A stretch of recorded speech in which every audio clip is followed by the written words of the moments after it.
देखो, आपको पता है कि बांग्लादेश में भारत विरोधी गतिविधियां हमेशा से होती आ रही हैं, जैसे कि हिंदुओं की हत्या और एंटी इंडिया नैरेटिव।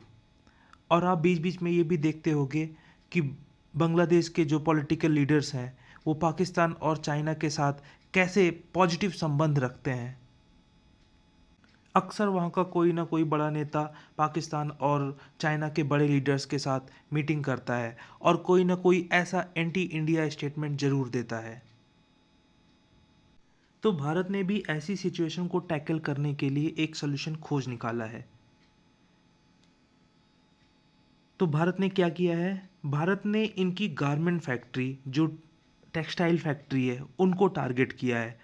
ऐसा नहीं कि कोई वॉर करके और सैबोटाज करके कि जिससे इनका नुकसान हो, इस तरीके से नहीं, एक सिस्टमैटिक तरीके से।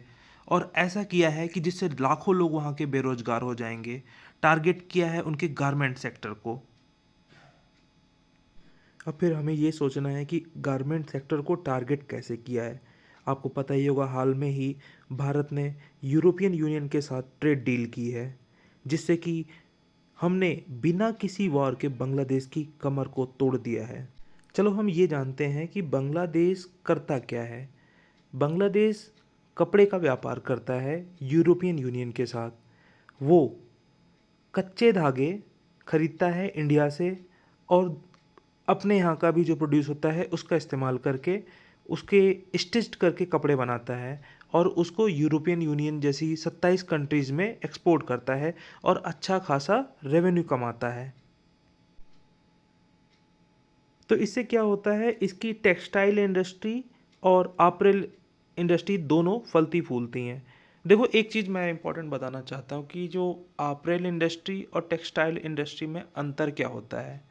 अपरेल उसको बोलते हैं जो सिले हुए कपड़े होते हैं, और टेक्सटाइल इंडस्ट्री के अंदर में जो धागे यॉर्न वाली इंडस्ट्री होती है वो आती है। तो सपोज करिए पहले यार्न बनता है जो कि अनस्टिच्ड होता है, उस इंडस्ट्री को टेक्सटाइल इंडस्ट्री बोलते हैं। और जब उस यॉर्न से कपड़ा बन के और सिल दिया जाता है, कपड़े को सिलाई कर दिया जाता है, मतलब जिसको रेडीमेड बोलते हैं, उसको अपरेल इंडस्ट्री बोलते हैं। तो हमें ये बात को ध्यान रखना है कि अपरेल इंडस्ट्री क्या है और टेक्सटाइल इंडस्ट्री क्या है। तो अब हम समझते हैं होता क्या है। भारत से जो यार्न है वो बांग्लादेश में जाता है और वो ड्यूटी फ्री होता है, मतलब कि बांग्लादेश को कोई एक एक्स्ट्रा कॉस्ट नहीं देनी पड़ती। तो बांग्लादेश के लिए तो अच्छी बात है। और फिर बांग्लादेश क्या करता है कि उस यॉन से कपड़े बनाता है, उसकी स्टिचिंग करता है और उसको यूरोप और यूके यूएस में बेचता है। तो इससे क्या होता है, बांग्लादेश को दो फायदे होते हैं। बांग्लादेश ने यूरोपियन कंट्रीज़ के साथ एक ऐसी ट्रेड डील करके रखी है जिसमें उसे टैरिफ नहीं देना पड़ता, मतलब कि उसके सस्ते दाम में कपड़े बिक जाते हैं, मतलब कि वहाँ पे डिमांड होती है और वहाँ पे चीप बांग्लादेश के कपड़े वहाँ पे बिक जाते हैं जो कि अच्छी क्वालिटी के होते हैं। ठीक है। तो बांग्लादेश को एक तो इंडिया से भी सस्ता माल मिल रहा है और वो अपना आसानी से एक्सपोर्ट कर ले रहा है यूरोपियन और यूएसए में। तो इस वजह से बांग्लादेश को बहुत ही सस्ता पड़ता है कपड़े बनाना और मैक्सिमम प्रॉफिट गेन होता है। इसी वजह से जो है बांग्लादेश सेकंड नंबर में आता है अप्रैल इंडस्ट्री में वर्ल्ड वाइड। पहले नंबर पे चाइना आता है। अच्छा, अब हम ये सोचेंगे कि बांग्लादेश में भी तो यार्न का प्रोडक्शन होता होगा, तो वो भारत से क्यों लेता है? तो हमें इस बात पे गर्व होना चाहिए कि भारत का जो कॉटन होता है, भारत का जो सूत होता है, उसकी डिमांड यूरोप में ज़्यादा है।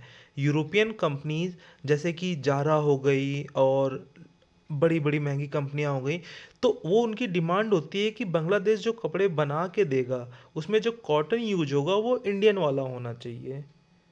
इसलिए वो भारत से ही इंपोर्ट करते हैं बांग्लादेश और उसके कपड़े बना करके वो यूरोपियन कंट्रीज़ को बेचता है।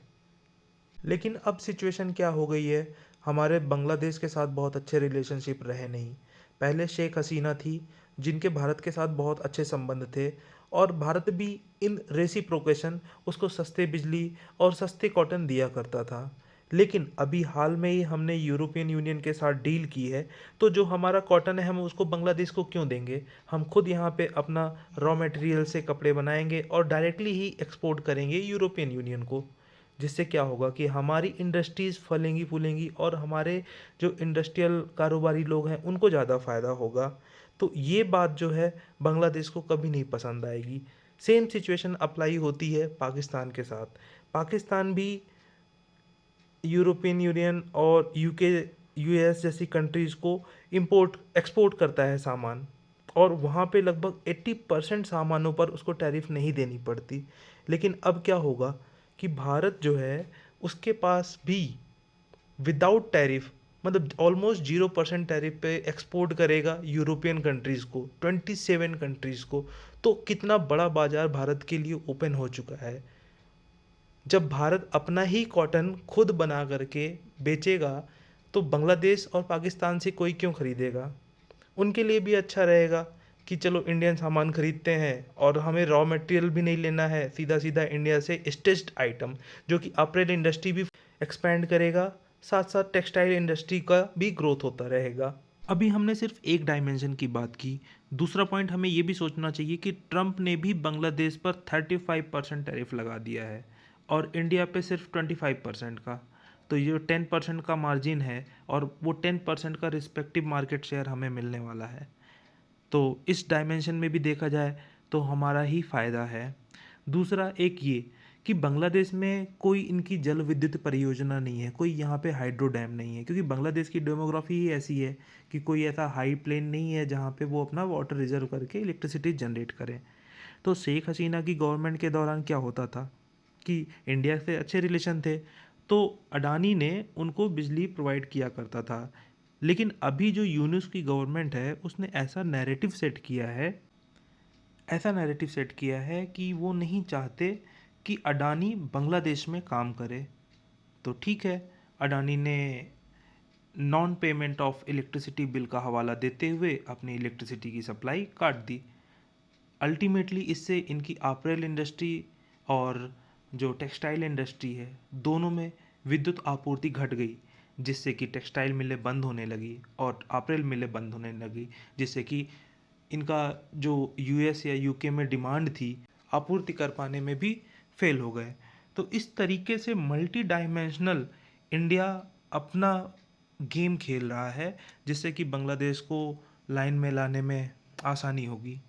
तो हम ये देखते हैं कि भारत ने हमेशा एज ए बिग ब्रदर का रोल प्ले किया है बांग्लादेश के साथ, लेकिन अभी बांग्लादेश में इतनी ज़्यादा अस्थिरता है और एंटी इंडिया नैरेटिव्स इतना ज़्यादा बढ़ चुका है बांग्लादेश में, तो भारत ने भी उसी तरीके से रिएक्ट करना शुरू कर दिया है, जो कि बहुत सही भी है। आपके ओपिनियन में भारत और क्या कदम उठा सकता है, वो आप ज़रूर कमेंट में बताइए। Thank you very much.